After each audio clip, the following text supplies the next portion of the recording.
deadlift is one of my favorite moves to progress from a regular deadlift to go onto that single leg deadlift. You've got the support from your back foot, but you can really focus on the front side or the front leg. So what you do is you can either have 2 dumbbells or a barbell or 2 kettlebells, and just start with your feet underneath your hips with your palms facing your thighs. Then you'll slide 1 foot back, so it's kind of in line with your back foot, maybe about a few inches back behind it, but you have a slight bend in both your knees. Most of your weight is in your front foot, so you can really focus on that hamstring. You slowly hinge forward, pushing your hips back, only going as far as you can while keeping your spine long. The biggest mistake I see here is everyone tries to reach towards the floor and round their spine, but you want to keep your spine long, your core engaged, hinge, hinge, hinge.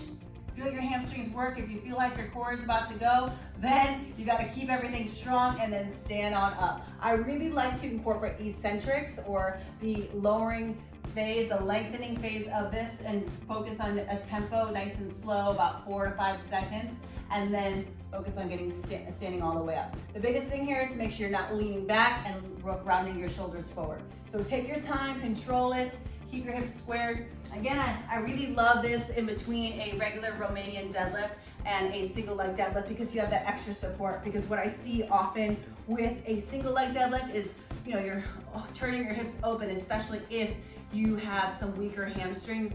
So I really love that this kind of forces you to keep your hips nice and square on the way down. So make sure you take your time with it. I really love this move. Start with some dumbbells or a light barbell, and then you can progress from there.